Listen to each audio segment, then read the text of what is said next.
नमस्कार दोस्तों, कैसे हैं आप सभी। आशा करती हूँ कि आप सब ठीक होंगे, सुरक्षित होंगे।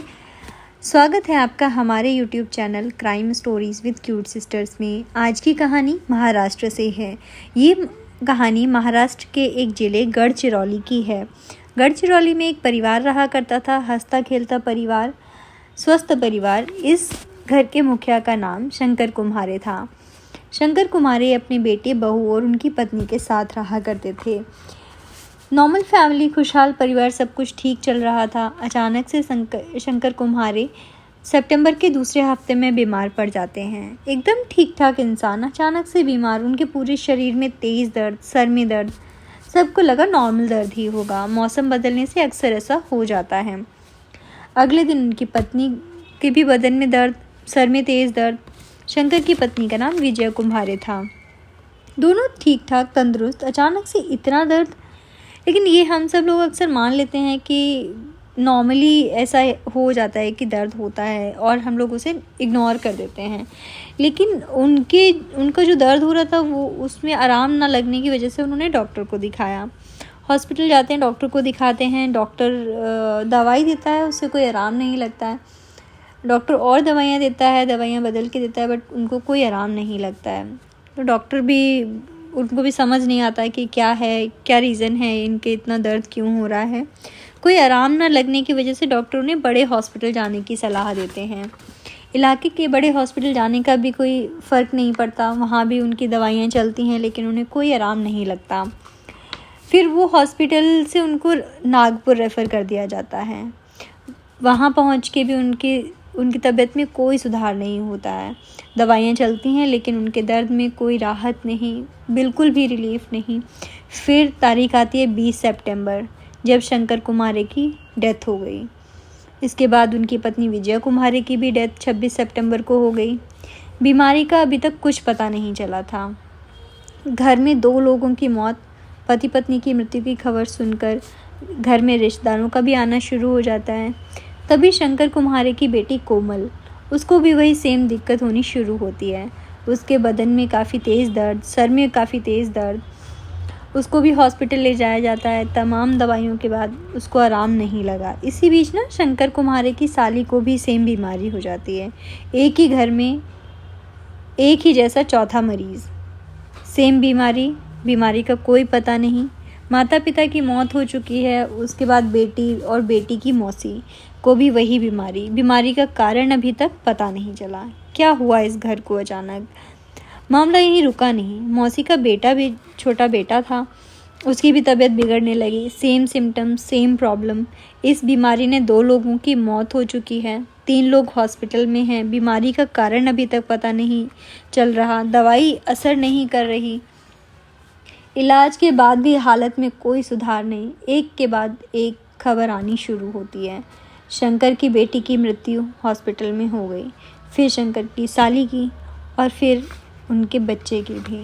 ये सिलसिला 20 सितंबर से शुरू हुआ और 10 अक्टूबर आते आते एक ही परिवार के 5 लोगों की डेथ हो गई। रीज़न अभी तक कुछ पता नहीं चल रहा था। लोगों को लगा कि शायद कोई भूत प्रेत या जादू टोने का चक्कर हो सकता है। आमतौर पर लोग ऐसी बातों पर जल्दी विश्वास कर लेते हैं। शायद यही बातें मानकर लोग शांत हो जाते थे। लोग शांत हो गए, उन्होंने भी कोई कंप्लेन वगैरह नहीं की। लोगों को लगा ये नॉर्मल डेथ है। शंकर का एक बेटा जो दिल्ली में नौकरी करता था, वो शंकर की मौत पर अपने घर आया और परिवार के साथ ही था। फिर माँ की भी मौत हो गई। उसके बाद वो दिल्ली लौट गया। दिल्ली लौटने के बाद उसको भी वही दिक्कत शुरू हुई। उसको पता था कि उसके माता पिता को क्या हुआ है। उसने ये बात अपने घर में सबको बताई और फिर खुद को हॉस्पिटल में एडमिट कराया। एक रिश्तेदार जब वो जो आए थे उनके माता पिता की डेथ के टाइम पर उनके घर, उनके दुख में शरीक होने, उनको भी वो सेम प्रॉब्लम होनी शुरू हुई। उन्होंने भी खुद को हॉस्पिटल में एडमिट कराया। एक और पर्सन थे, रिश्तेदार ही थे उनके, वो अपने ड्राइवर के साथ आए थे। ड्राइवर को भी सेम दिक्कत, एक बीमारी जिससे 5 लोगों की मौत हो चुकी है, 3 बीमार हैं। अब तक सब यही सोच रहे थे कि अब क्या होगा।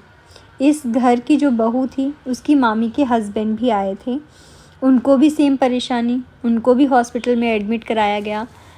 अब तक 9 लोग हो गए थे। झाड़ फूँक की बातें भी चल रही थी। धीरे धीरे ये बात लोकल थाने तक भी पहुंची। पुलिस वालों ने भी सोचा कि इस इलाके में ऐसा होता है तो शायद ये कोई दिक्कत ही होगी, लेकिन फिर पुलिस को लगा कि हो सकता है ये कोई रहस्यमय बीमारी ही हो। फिर पुलिस ने खुद ही इन्वेस्टिगेशन करना शुरू किया, क्योंकि अभी तक कोई कंप्लेन नहीं थी।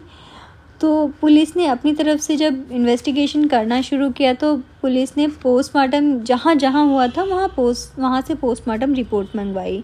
जब रिपोर्ट आई तो पुलिस देखकर चकरा गई। रिपोर्ट में था कि इन लोगों की मौत दिल का दौरा पड़ने से हुई है, ऑर्गन फेलियर की वजह से हुई है। ऑर्गन फेलियर मतलब मानव अंगों का काम करना बंद कर देना, दिल का दौरा, ये रीज़न था उनके डेथ का।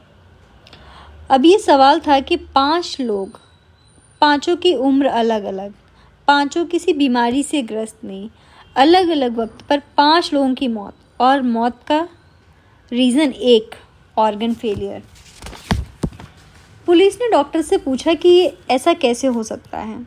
अब शक नहीं कर सकते क्योंकि दिल का दौरा तो किसी को भी पड़ सकता है। पुलिस को लगा कुछ तो गड़बड़ है, और जो 4 लोग हॉस्पिटल में बीमार हैं उनके लिए दुआएं मांगी जा रही हैं। तब तक एक डॉक्टर ने बताया कि एक चीज़ इन सब में कॉमन है, सबके होंठ थोड़े थोड़े काले पड़ गए हैं, बाकी ऐसा कुछ भी नहीं है जिस पे हम डाउट कर सकें। पुलिस को लगा कुछ तो गड़बड़ है। गढ़चिरौली की पुलिस ने काफ़ी अच्छा काम किया। पुलिस ने सोचा कि अब कुछ तो करना चाहिए, बाहर से कुछ पता चल नहीं रहा है, कैसे ऑर्गन फेलियर कैसे हो सकता है। तो पुलिस ने सोचा कि अब क्या किया जाए। तो पुलिस ने पूरी परिवार की कुंडली खंगाली। ऐसा कुछ हाथ लगा नहीं जिससे पुलिस को शक हो।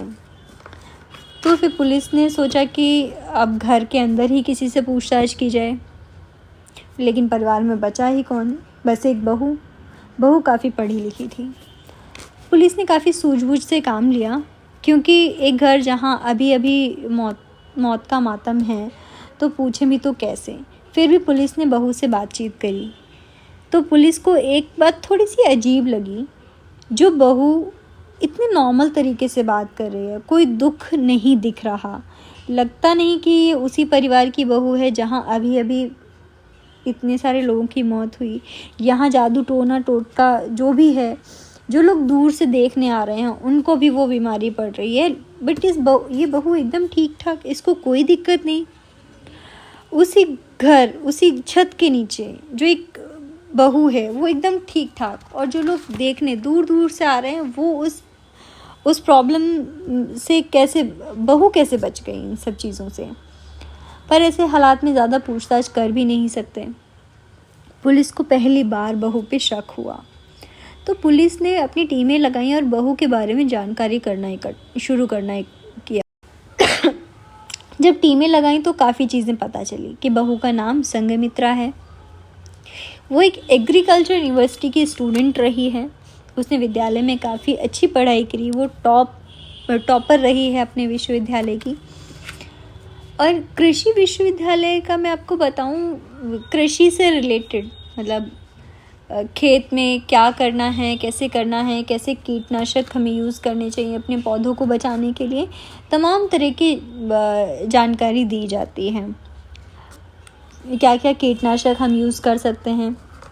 जब पुलिस के पास ये जानकारी आई कि बहू कृषि विश्वविद्यालय की टॉपर हैं, तो लगा इसको सब तमाम तरीके के पॉइजन्स की अच्छी खासी जानकारी होगी। अब ये जितनी भी मौतें हुई सब ऑर्गन फेलियर, और दुनिया में ऐसे बहुत से जहर हैं जिनको पकड़ना बहुत नामुमकिन है, बहुत मुश्किल होता है उनको पकड़ना है। तो पुलिस को लगा कि कोई जहर तो नहीं। फिर पता किया कि संघमित्रा यहाँ कैसे आई।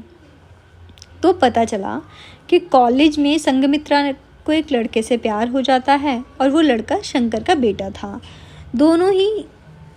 दोनों की कास्ट अलग थी। शंकर के घर वालों को तो कोई आपत्ति नहीं थी, पर संघमित्रा के माता पिता को पसंद नहीं था।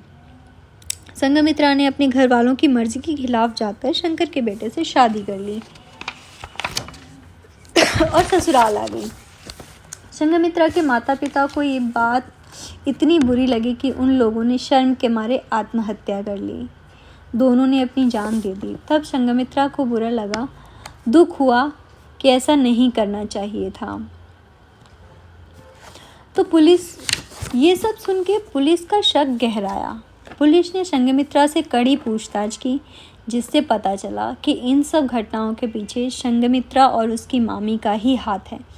संघमित्रा ने स्वीकार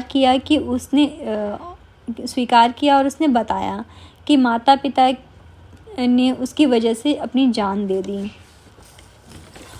और वो शादी करके जहाँ आई है, ससुराल में आई है, वहाँ ससुराल में उसने जैसा सोचा था उसको वैसा नहीं मिला। जैसा प्यार उसने सोचा था वैसा प्यार उसको, वैसी इज़्ज़त वहाँ नहीं मिल रही। ऐसा अक्सर होता है कि जब एक लड़की ससुराल आती है शादी करके तो उस बहुत सारी एक्सपेक्टेशंस होती हैं कि ऐसा हो, घर वाले उसको ऐसे प्यार करें। लेकिन वहीं बहुत सारे कस्टम्स होते हैं, हमारे यहाँ रीति रिवाजें होती हैं जहाँ एक लड़की को आके उन रीति रिवाजों में ढलना होता है। बहुत सारे एडजस्टमेंट होते हैं जो एक लड़की को शादी के बाद करने पड़ते हैं, जो कहीं ना कहीं संघमित्रा नहीं कर पाई। जब एडजस्ट नहीं कर पाई तो मनमुटाव होना शुरू हुआ। उसे एहसास होने लगा कि उसने गलत कदम उठाया। उधर उसका एक गलत कदम की वजह से उसने अपने माता पिता को खो दिया। ये बात हमेशा उसके दिमाग में रहती और ससुराल में शादी करके जब आई और उसको वो प्यार नहीं मिला तो ये सारी बातें उसके दिमाग में चलती रहीं और उन सब चीज़ों ने उसे ना एक अलग तरीके का इंसान बना दिया। जिस वजह से वो हमेशा यही सोचती, जिस वजह से मेरे माता पिता ने अपनी जान दे दी, जिस खुशी के लिए वो यहाँ आई है वो खुशी उसे नहीं मिल पा रही है। तो उसने सोचा कि क्यों ना एक एक कर मैं इन सबको मार दूं। मेरे माता पिता को की आत्मा की शांति तभी मिलेगी जब ये लोग भी मर जाएंगे। इस दौरान उसकी एक मामी उसे मिलती है। वो मामी ही उसके माता पिता की मृत्यु के बाद वो मामी ही उसकी एक अपनी बची थी और उसकी मामी का जो ज़मीन का कुछ विवाद था जो चल रहा था संघमित्रा के परिवार से ही। तो वो मामी ही थी उसके परिवार में एक अपनी। तो उसने अपनी मामी को ये सारी बातें बताई कि वो शादी करके आई है और वो खुश नहीं है, ससुराल में जो उसे चाहिए वो मिल नहीं पा रहा है और उसकी वजह से उसके माता पिता ने अपनी जान दे दी। ये सारी चीज़ें उसने अपनी मामी को बताई और बताया कि उसे आज़ादी चाहिए और उसको आज़ादी जब ही मिलेगी जब वो इन सबको मार देगी। तो मामी ने भी देखा कि हाँ सब मर जाएंगे तो उनकी ज़मीन भी उसे मिल जाएगी। मामी ने बोला ठीक है, हम तुम्हारे साथ हैं। अब चूँकि संघमित्रा कृषि विश्वविद्यालय से पढ़ के आई थी, पॉइजन्स के बारे में जानकारी रखती थी, उसने ऐसा जहर चुना जो रंगहीन था, जो गंधहीन था, ना उसमें कोई रंग नहीं था, कोई टेस्ट नहीं था उसका। ऐसा उसने जहर चुना और जब उसने जहर चुन लिया तो वो हर दिन थोड़ा थोड़ा जहर हर चीज़ में मिलाकर देने लगी। हर चीज़ में मिलाकर, जैसे कि चाय में, पानी में, हर चीज़ में मिलाकर थोड़ा थोड़ा जहर। क्योंकि उसे पता था, क्योंकि वो कृषि विश्वविद्यालय की स्टूडेंट थी, उसको पता था कि कितनी मात्रा में जहर देना चाहिए ताकि वो तुरंत असर ना करे।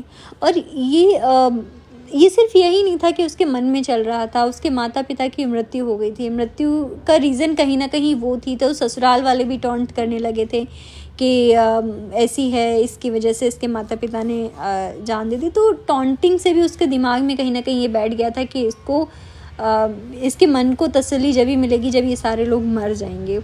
तो इसलिए उसने ये खौफनाक मंज़र बनाया कि उसने एक जहर चुना जिसको वो धीरे धीरे करके एक सटीक मात्रा में हर चीज़ में डालकर देने लगी। इत्तेफाक से शंकर की साली भी वहाँ आई हुई थी। तो जब बहू ने हर चीज़ में थोड़ा थोड़ा जहर मिलाकर देने लगी, पति घर में नहीं था, जो लोग घर में थे उनको जहर देने लगी। कुछ दिनों बाद जहर ने अपना असर दिखाना शुरू किया। सितंबर को सेकेंड वीक से ही शुरू हुआ। 20 सितंबर से एक एक कर 5 लोगों की हत्या संघमित्रा और उसकी मामी ने की। बाद में ये पता चला बाद में ये पता चल जाने के बाद कि कौन सा जहर है, वो जो 3 लोग हॉस्पिटलाइज्ड थे उस हॉस्पिटल में कॉल करके पुलिस ने बताया कि ये जहर है। तो उस जहर के कार्ड से जो हॉस्पिटल में जो डॉक्टर्स थे उन्होंने उस जहर के हिसाब से एंटीडोज दिया उनको, और वो आज की डेट में वो सब लोग ठीक हैं, एकदम सही हैं, स्वस्थ हैं। तो उसी हिसाब से उन लोग को दवाइयाँ दी गई और वो सही हो गए। अब वो जो एक मामी के पति भी थे, वो इन्हीं मामी के पति थे जो हॉस्पिटल में एडमिट हुए। तो उनके बारे में पता किया गया तो पता चला कि उनको कोई परेशानी नहीं थी, वो बस ऐसा दिखाने के लिए एडमिट हुए थे कि हाँ वो भी इस बीमारी के शिकार हैं। पुलिस फ़िलहाल ये जांच कर रही है क्या उन्हें इसकी पूरी जानकारी थी पहले या बाद में, उसकी भी जांच चल रही है। फ़िलहाल संघमित्रा और उसकी मामी जेल में हैं। अब सोचने वाली बात है कि अगर संघमित्रा चाहती तो क्राइम का रास्ता ना चुनकर दूसरा रास्ता चुन लेती। वो तलाक ले सकती थी, अलग रह सकती थी परिवार से, लेकिन अपनी ज़िद में 5 लोगों की जान लेना कितना सही है। ये है पूरी कहानी। अगर आपको कहानी अच्छी लगी हो तो लाइक, शेयर, सब्सक्राइब कीजिए। इसी तरह की स्टोरी सुनने के लिए हमारे चैनल को सब्सक्राइब करें। धन्यवाद। सतर्क रहें, सुरक्षित रहें।